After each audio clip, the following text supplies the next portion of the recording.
Welcome back to Pick and Roll, everybody. We got Devlin in the house. It's going to be a fun episode. We're about 2 weeks away from the NBA playoffs. There's a lot to talk about these days. So, how you doing, Devlin?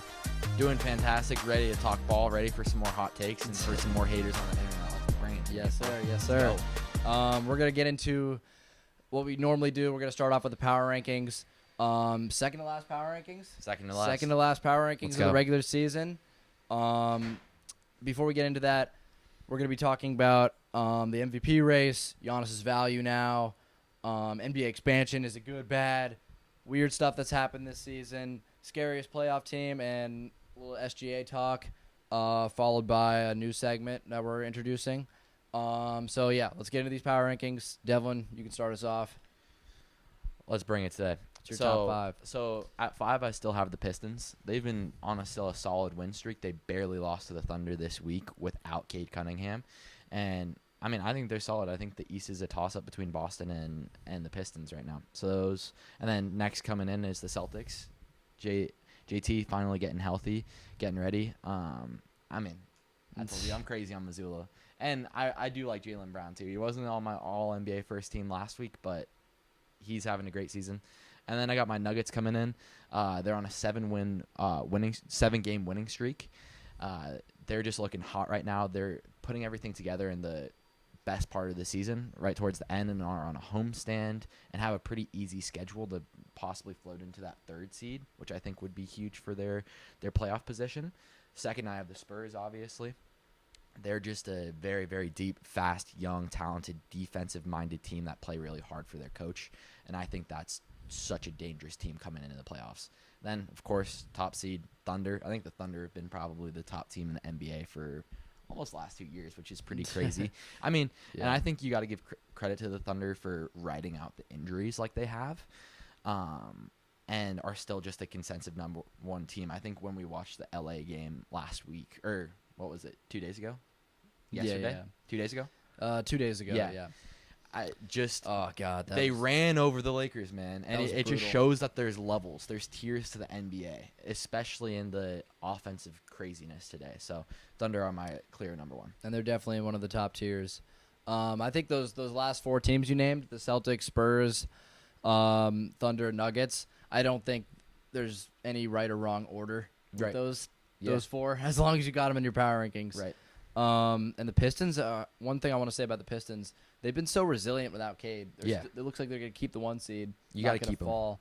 In an impressive Eastern Conference, a tight East with the Celtics coming up with Tatum back, and the Cavs with Harden and Mitchell, which have been kind of like oddly slow nowadays. You know, like they're not really moving as well as I thought they would by now. It's like we kind of forget about them. Yeah. But anyways, my top 5 power rankings. Number 5, I got the Pistons.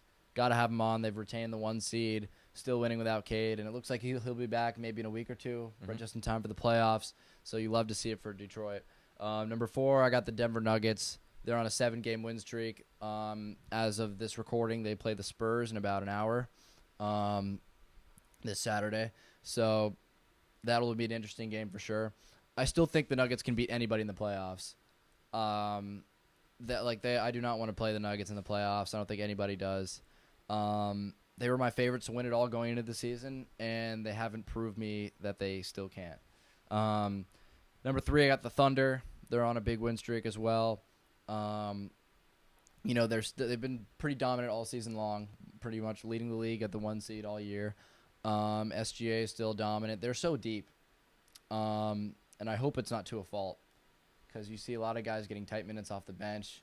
Nobody really knows when they're going to play outside of the starting lineup. But, they've been winning, and that's all that really matters. Number 2, I got the Celtics. They just beat the Thunder last week in a pretty good game. They're looking really good right now. Boston is looking great. Yeah. Tatum is already looking close to what he did last year. I believe he's averaging 26 points per game in his last 5 games. It's looking scary. Jaylen Brown is still producing as the number 1 option. Tatum has taken semi of a backseat, and it's working. And number 1, I got the San Antonio Spurs. They may not be the favorites to win it all, but they are certainly number 1 in the power rankings right now. They have the biggest win streak in the league.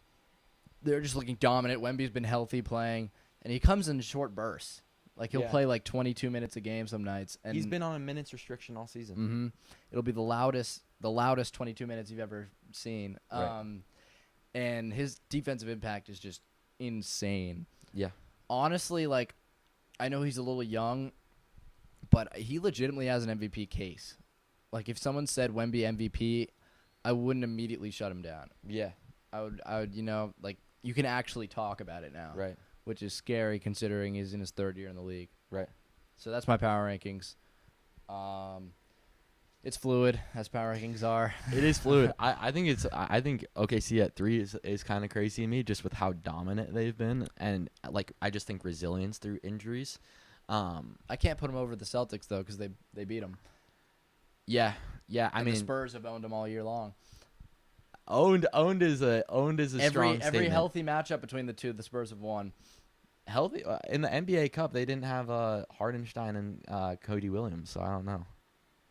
Yeah. Well, I don't know, but they were still good enough to win. Yeah. On Christmas Day, remember that game? Yeah, I do. I do. That was a crazy game. Thunder just looked bad that game. I mean, even in the NBA Cup, like Wemby was out, I think, the entire first half, and then they put him in the second half of that game, and he just took over, and that whole team just.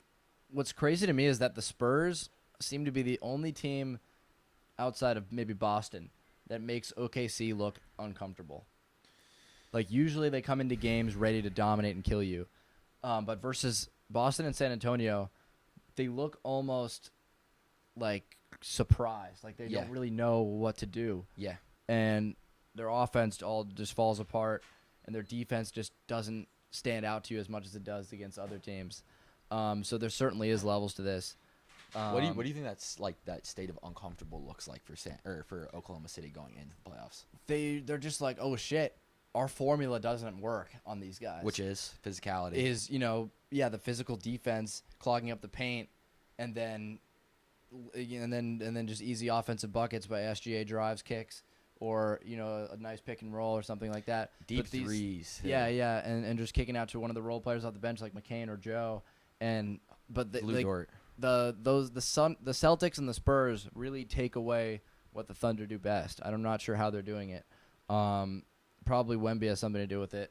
It's just a good matchup because the Spurs are also big and have good defenders, and can catch them off guard. And the Celtics just play basketball the right way and shoot well, and so they can outshoot you no matter how good you play. I think like what goes along with that is versatile wing defense too. Mm-hmm. Like you need that to be in Oklahoma City that can spread the floor. Every player can drive into the paint and get kickouts. That's what they love to do. Mm-hmm. For sure. Let's move back. Let's move on to the good, bad, and ugly. You want to start us off? Yeah, absolutely. So for my good, I'm going Denver Nuggets. They're my team. I feel like I've been a little bit hesitant talking about them at first. But this homestand has just been really, really good for them in these last couple games of the season. They finally found their bearings just after a rough post-All-Star break. I think their next healthy. Their next dimension for their team is finding that deep type of shooting from outside of the perimeter that Oklahoma City has, like being able to shoot 2-3 feet off of the three-point line. I think that's how they compete and are one of those fluid top four in the NBA. I think that starts with Cam Johnson. Cam Johnson needs to start shooting a little bit deeper threes and just be confident getting a shot off a Jokic or Murray pass, and just their wings being able to shoot. I think the biggest question mark for the Denver Nuggets, although I have them in the good category, is the coherence between coaching and players, because I don't see a lot of late game situations like in Oklahoma City where in the last two games against Oklahoma City, Denver has just kind of crumpled in those late game situations, giving up easy buckets, calling weird timeouts, fouled when they're up. Like there's just a lot of those situations, and I think that's their biggest question mark going into the playoffs. Yeah, that's a good pick for sure. For their good. Yeah. What's your bad? Oh yeah, I'll just keep going. I'll keep riffing. Yeah. So my bad is the Mavs, because why? Well, just because the last, I guess you could say, 15 months for them have just been so up down. Like they were looking like almost a championship team. They thought they were going to be a championship team, which I think is crazy. Adding Anthony Davis for Luka Doncic, that's probably one of the worst trades. I feel like now they're finally doing what they're supposed to do, is tanking and developing Cooper. And I mean, if you really want to do that, that's completely fine. You don't know what the next 5 years are going to look like with Luka with injuries, but I just still have that in a bad category of trading Luka Doncic for a Wizards package of a few draft picks and just mediocre players for what you got out of return for Anthony Davis.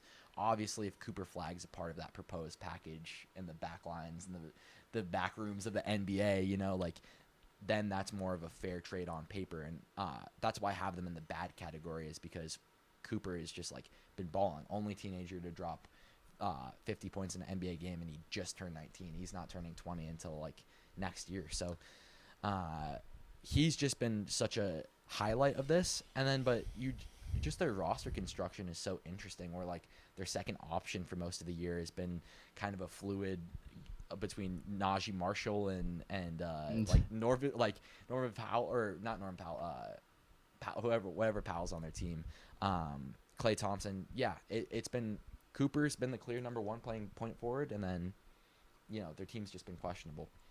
I don't know, man. I think you got a questionable bad there, bro.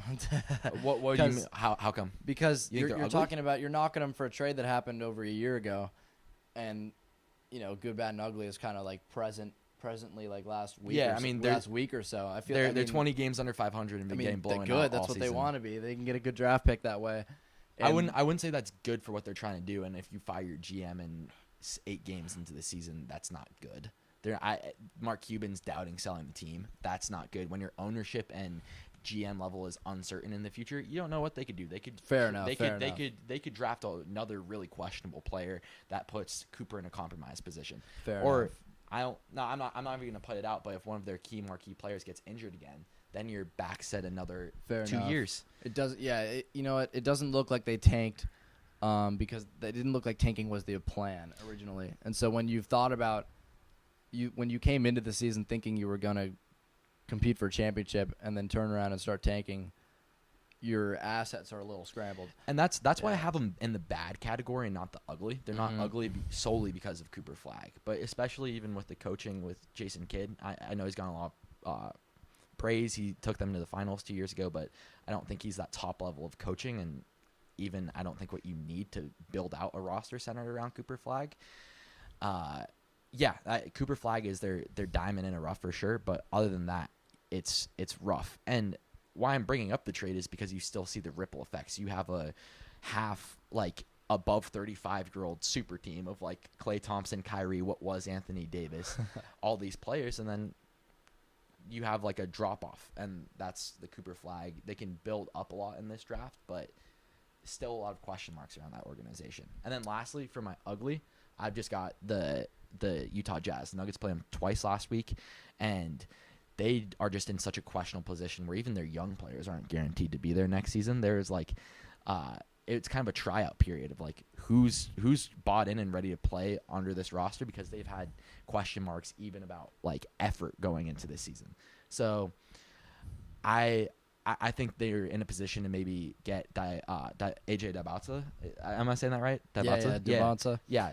I think that would be great for them, but they're the worst team in the Western Conference. I thought nobody was going to be out the Kings for that 15 spot in the Western Conference, but they're doing it. So, yeah, they're in a rough position right now, I would say. Yeah, I stand behind this as that the Jaren Jackson Jr. trade was not worth it at all. Yeah, we touched about that, yeah.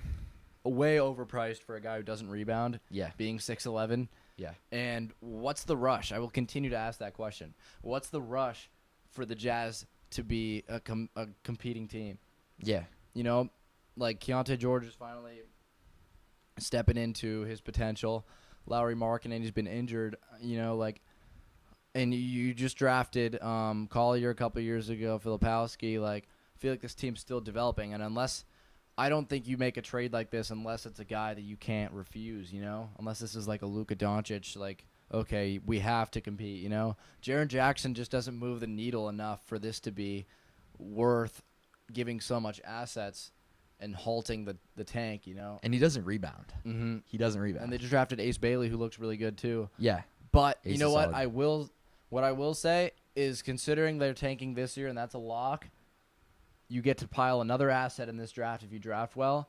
And so maybe if they get a good pick in this draft, maybe it works out. Maybe, But you're still in a question mark even when you get a wing and Dybonsa. Like, you still have Cody Williams and you still have Ace Bailey, who are like, those are your last 2 lottery picks in the last 2 years. So it's like, where are you going to bounce off after this? Who's going to go? What assets are you going to get in return? Like, that's where I think, because they traded Donovan and Rudy Gobert in the summer of 23, I think. So we're going on 3 years now, almost 4 seasons of a rebuilding team that's just kind of continually getting worse. They're in the in-between stage of getting a Jaren Jackson Jr., but for what?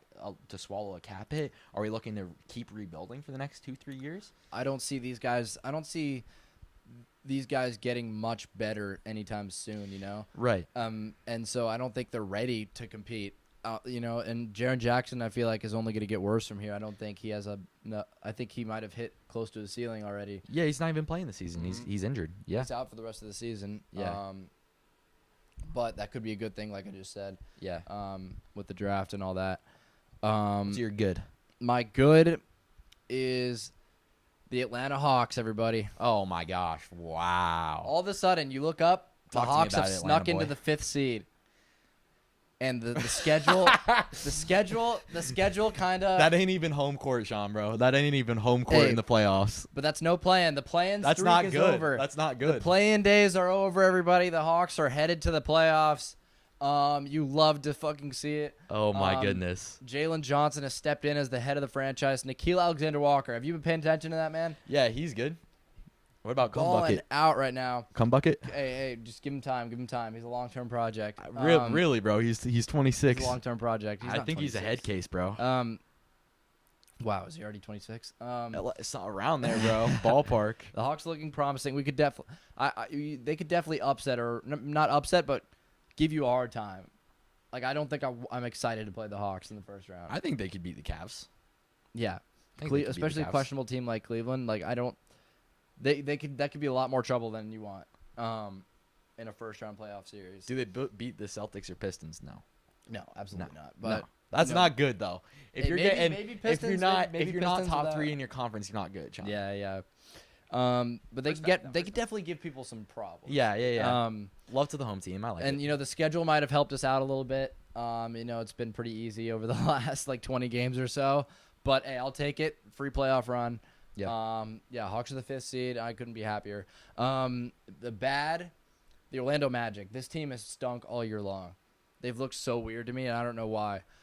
They're pouty, bro. I saw them play live. They're pouty. They're not happy. They don't like each other.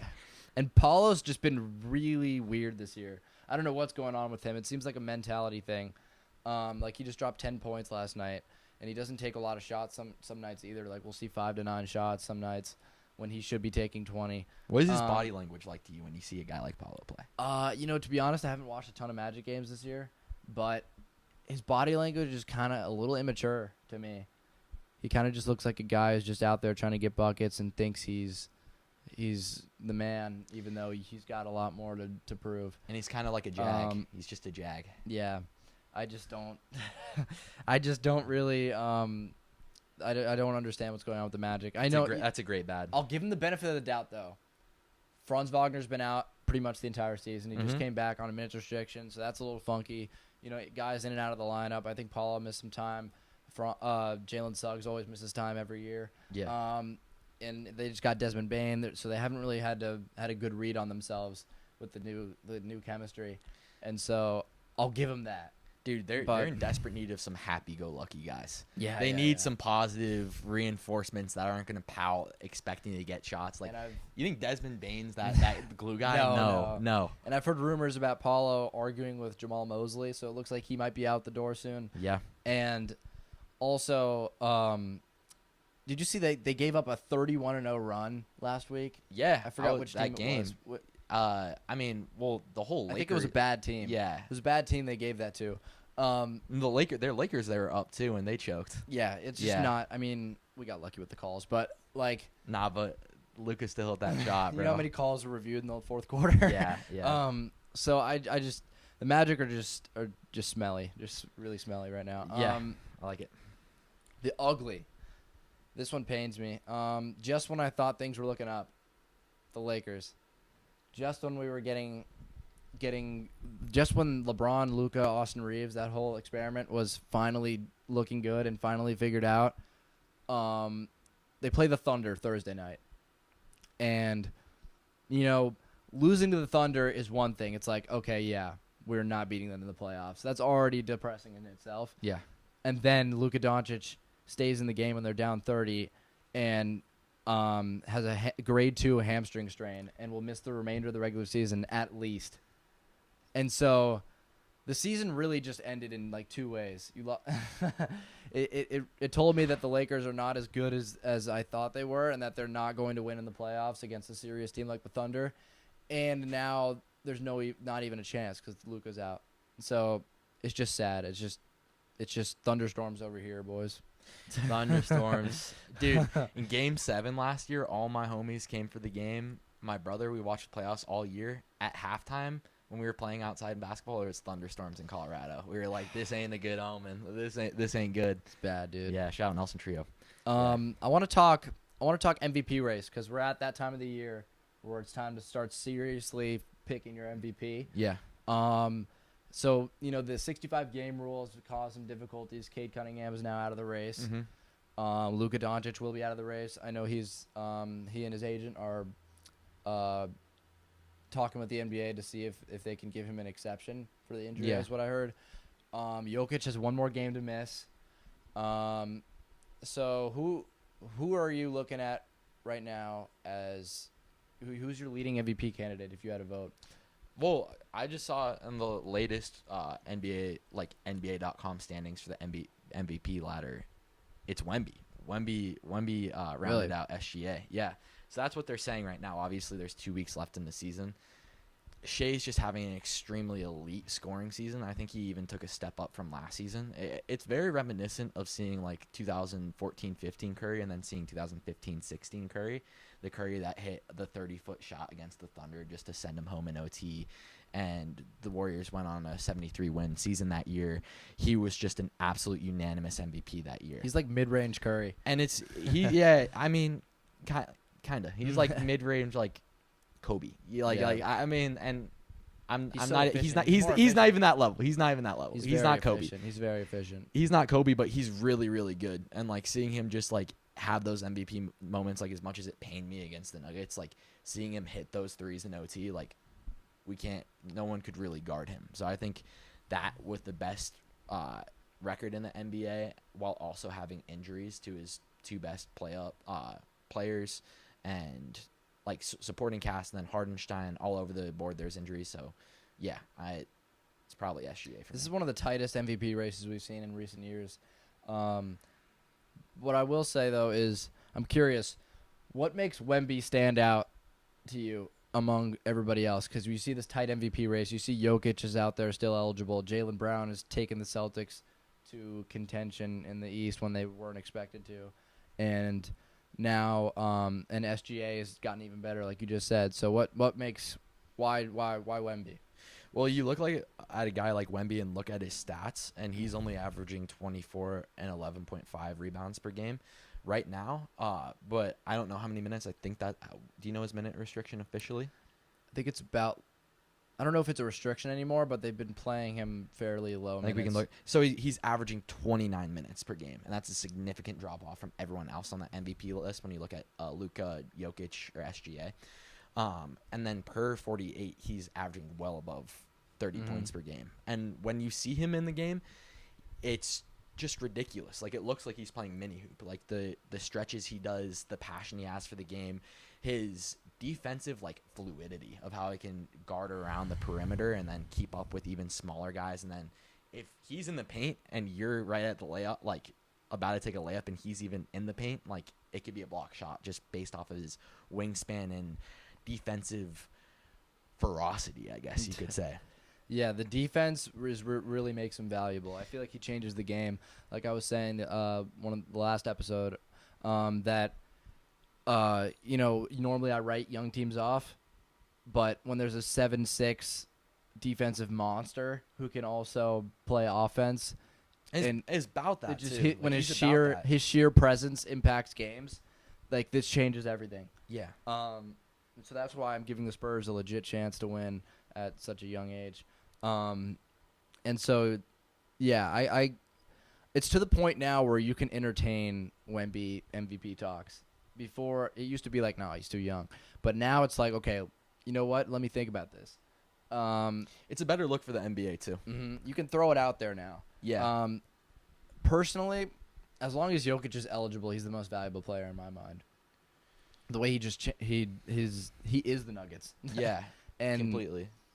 Like, put him on any team, and he's making them exponentially better. And their plus minus with him on the floor is like plus 28, like something ridiculous. Jimmy High Roller shot, Jimmy High Roller, he would know it, but his experience on the court is just insane, and he's doing insane things, like having almost 30 and 20, like he did. The guy doesn't try to get triple doubles; he just plays basketball. Yeah, and he's averaging triple double for 2 straight years now, joining Russell Westbrook as the second player in NBA history to average a triple double in multiple seasons. Yep. So I have to say Jokic, but if he does miss that last game, I don't know why nobody's talking about Jaylen Brown. Yeah.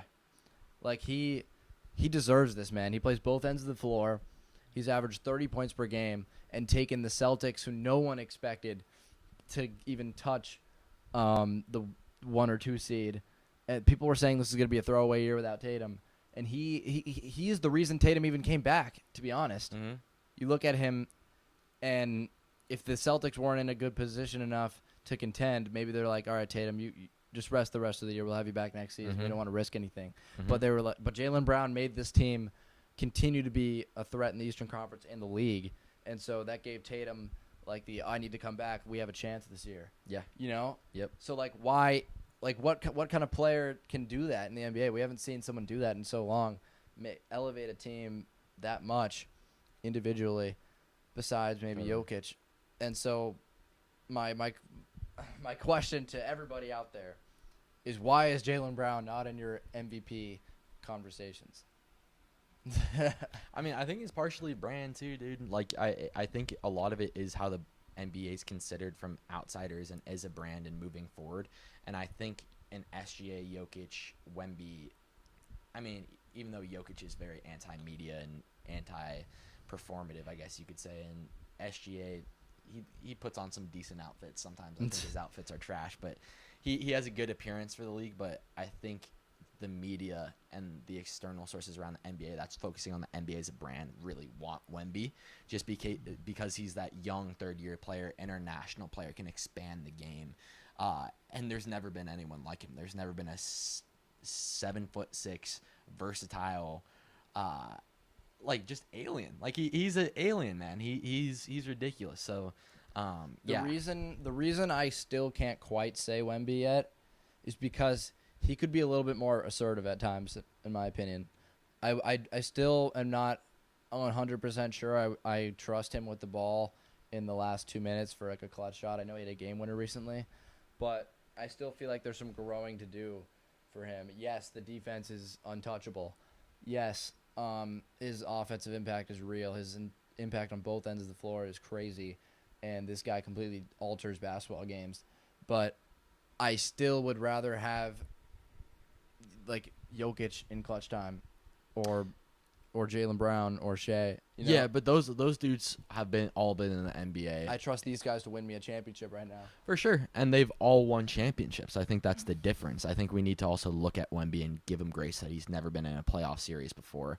It's his 3rd year in the league, and with the Jaylen Brown, Jaylen Brown got drafted in 2017, Jokic 2014, got in the league in 2015, SGA 2018. So it's like those dudes are almost at 10 years in the league where they've had experience. They've been on rebuilding teams.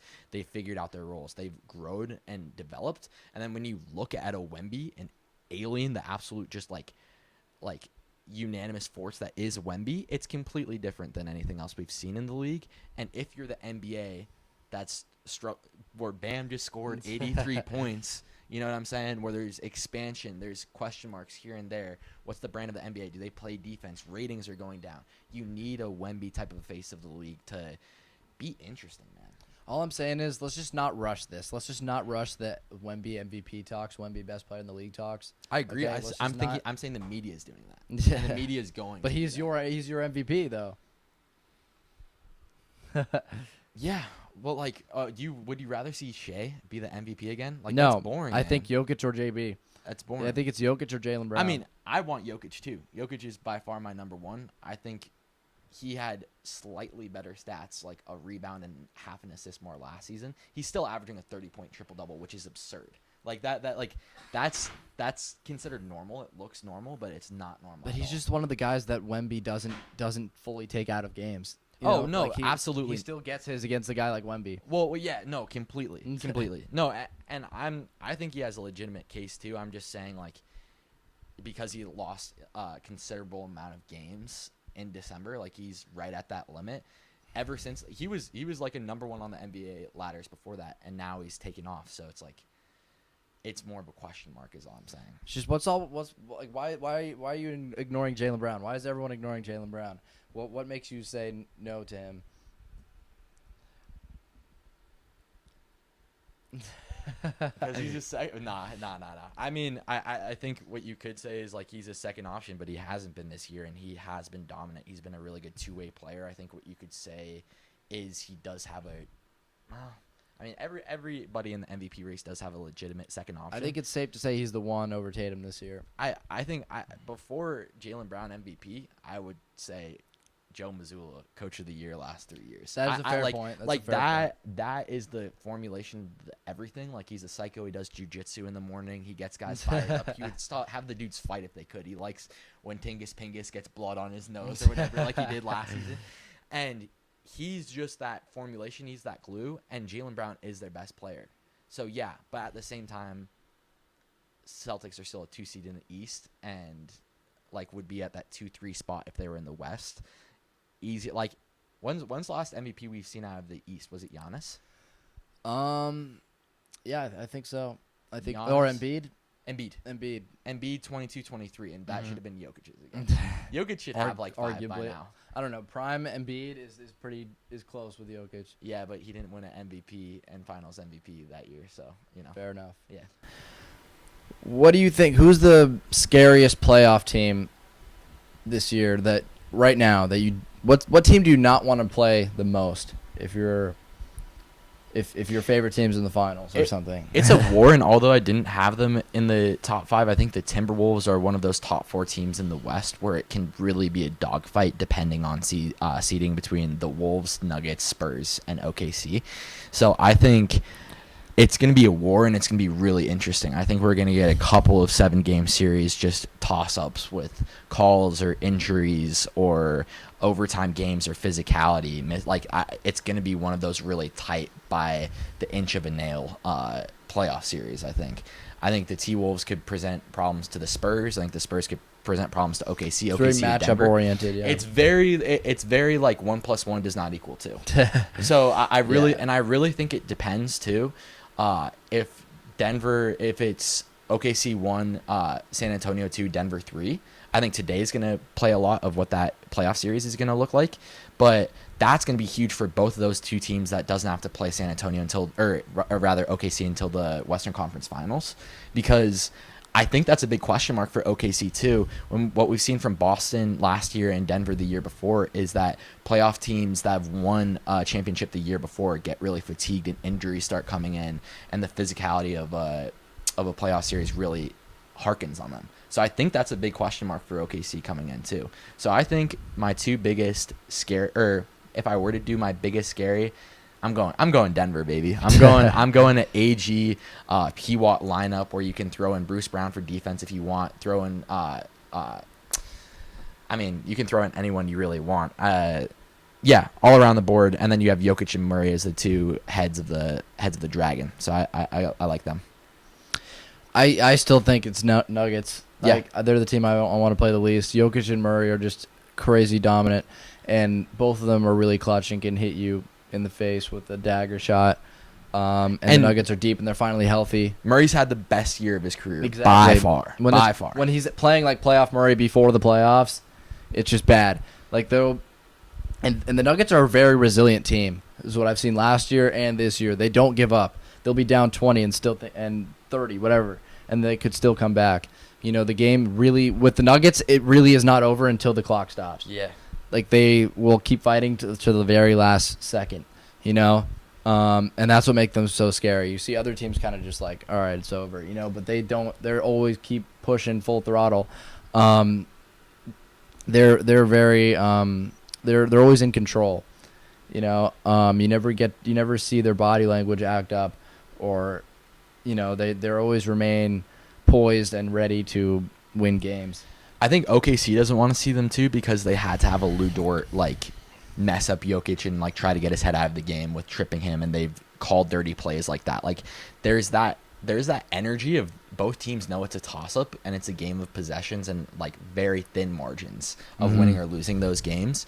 And we haven't seen an OKC Denver matchup with a healthy AG and PWatt. And I think defensively and offensively having that aggressive physical four wing alongside Jokic that can catch lobs off of the high post from Jokic and can play versatile defense across the wing and shut down a Chet or J-Dub, that's the next evolution. And also getting a lick back on Lou Dort. Come on, I need to see that. We need to see Lou Dort get a little bit slimed out, bro. Not completely, but a little bit.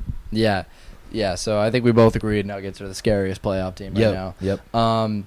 Lastly, before we go, I was thinking about this the other day. NBA winners this season. Which guys do you think have benefited the most from this year? Whose stock is looking good right now? Who's feeling good about themselves? Who got brownie points this year? I mean, I got two main guys. Peyton Watson's gonna get paid this year, and he was looking like a guy as a Denver Nugget, he was a young defensive role player, and he just took a massive step where he was averaging about 25 points per game and was a solid second option alongside Murray when Jokic was injured. So he just stepped into his role perfectly and solidified himself as a bona fide third option, replacing that MPJ role that the Nuggets needed. So that's one guy. I really hope the Nuggets keep him, but if he goes somewhere else, in LA or Detroit, he's going to get paid no matter where he goes. So yeah, that's a big winner just for money, and then alongside just with his game, he can hoop. And then next I just got Cooper Flagg because I don't think that's talked enough about, that he is the only teenager to get 50 points in a game, and he almost had he had 49 2 months ago. So I don't know. I don't know if you can name rookies for this. Bro, how could you not? Because he's the youngest rookie in the NBA. He reclassified up a year. You never see that, and he was in a terrible situation. That's not a good situation to be in as a rookie. To be thought of as the fourth option alongside older superstars, and then he gets thrown in and he's a point forward, and it's oh, we're ass. But Cooper, be physical. Get roughed up by your best player. Flagg and he's not a guard bust. The best player. Yeah. Fair enough, but he's Cooper Flagg and he's not a bust, and so I feel anyone can be a bust before you start hooping in the NBA. True. Very true. Yeah. Is that all the winners you got right now? That's the main two. Yeah, I'm keeping it simple. I'm gonna say Russell Westbrook is a guy I feel like everyone feels better about now. He gets to look. He looks good on a bad team. Bro, I hate to say it. People, there's a lot of Westbrook respect I've been seeing on social media. He since he's on a bad team, he looks better. He's dropping triple doubles. Raise the fans oh, Westbrook. So he's turning back the clock. So yeah, but he's not on a good team. He's on 14 seed, Sean. I know, but you can have sympathy for him now instead of oh, Westbrook, he sucks. If you don't have sympathy for us, you're not a ball knower. But to think that everything's justified in the disservice, he's still getting thrown out in the trash by the Sacramento media, and I don't think the respect is there. With that being said, is seeing him play on the Nuggets last year and everything, he's a really hard player, but he has those things of fouling a 3-point shot when there's 2 seconds left in overtime. Could have been a little bit of a biased pick for me. I'm a Westbrook fan. But I'm going to say, I think Joel Embiid, it's safe to say this is a nice year for him. What? I didn't think he was going to play as many games as he did this year. Or be healthy How anywhere. Many did he play? 40? Or I'll take it, bro. He's healthy come playoff time. So whatever happened, they did it right. The resting him for those games was worth it. Dude, you're having two horrible situations. Is a good situation? What? He's having a relatively healthy season. It's better than no games. He made it to April. That's all I'm saying. Dude, he played 37 games. He made it to April. And I thought didn't play in Denver. Hasn't played in Denver since 2019. It was looking grim at the beginning of the year, and now he's came back. He's found his rhythm. He's averaging 30 nowadays. The knee looks okay. If he's healthy going to the playoffs, this is an absolute win for him. I was looking grim at the beginning of the season, dude. I literally didn't. I thought he would be forced to retire medically. Yeah. But now it looks like he could go out there and be close to what he used to be. Yeah. And we'll see with the Sixers. They're the biggest what-if team for me right now. There. So this is an absolute win for Joel Embiid. He looks like he's actually like, he made it to April. Well, let's see if he can make it to May. So I'm feeling good if I'm the Sixers right now, and Paul George is back. Let's see what they can do. And LaMelo Ball is also a guy that I think had got some brownie points this year. Yeah. We used to think he was just a street baller goofing around in NBA games, but now the Hornets are good, and they're winning games. They have the #1 net rating in since the All-Star break, and LaMelo has stayed pretty humble as the one option and let other guys get their shots, and he just looks like he knows what he needs to do to win, and just like to see it with him. We were wondering if he was capable of being a winning player, but is he the #1 option, you think, on Charlotte? I'd say so. You don't think He takes the most shots. You don't think Khan's that guy? Not yet. He's too young. But he takes the most shots, and so whoever takes the most shots is the #1 option in my book. Yeah, but he could be a guy that's kind of paving the way for what Khan's gonna be, because Khan's such a really talented shooter. Khan could be in that role next year. Regardless, that's a win because he's taking a back seat. He's doing what he can for the team. So this looks good for LaMelo. What about his defense? It's all right. What about his driving record? It's okay. That doesn't have to do with basketball. Basketball terms is the winning season. Personal, I don't know. I can't speak on that. And then Jaylen Brown is my guy I'm going to end it on. Yeah. We were wondering if he could take it to another notch. We were wondering what a #1 option Jaylen Brown would look like if he was capable of it. People say he had no left hand. But, he came in and just made the Celtics have a winning season and allowed Tatum to come back because they were good enough to have a chance at the championship run. And he's put himself in MVP talks. Does he have a left hand now? It's gotten better. Doesn't need it. He's just he doesn't need it. He's still good. What do you love about Jaylen Brown's athletic or offensive bag? What's the X factor that makes him an MVP? He has this really good moonball fade away. Yeah, off mid range, high post almost. Yeah, he'll pivot with his leg, turn around and moonball, and it'll swish. Yeah, and he can make that contested over anybody. Huh. He's added that to his game this year. A little Kobe shimmy. I've seen his yeah. He's looking very Kobe-ish right now. Yeah. And he looks like he gets bigger every year. He's stronger every year. Yeah. And his offense, he's really shooting the ball really well this year. And I didn't know if he was capable of that because he's been kind of a mediocre shooter for most of his career. Yeah. And this season, his 3-point percentage is nice. He just looks really comfortable. His mechanics look fluid. And I didn't see this coming. To be honest, I really thought he hit his peak at maybe a 23, 25 points per game guy. I didn't think he could take it to this level. I think you and a lot of other fans too. Maybe he was getting a lot of slack. There's so many talks about him getting traded. Yeah. People are saying a 2-wing superstar tandem not being able to get it done. But it turns out the gap between him and Tatum is a lot smaller than we thought. I think come the champ, he was also the best player when they're in the finals. Mm-hmm. He was the MVP, right? He was the finals MVP. Yeah. And he still didn't play on Team USA. That's crazy to me. And he's still getting ignored, but honestly, Jaylen Brown neglect is real. Valid. It is. The Jaylen Brown neglect is happening. He's a genius too. I think we need to talk about that before we end. That he's also just using Sagittarius, Caprio star signs for the whole Boston Celtics to get communication better. Oh my god. Yeah, bro. He's talking about intersectionality just for brownie points. Bro, he's a genius. He works at NASA. He's a genius. Yeah. Shout out Jaylen Brown. I'm excited for the playoffs. It's been a nice episode, man. Thanks for coming on. We will see you guys next week. Follow us on all socials, Instagram, pickandroll_4. No EJ this week. He'll be back next week. He had some Easter stuff to attend to this weekend. We'll see you guys next week. Have a good one.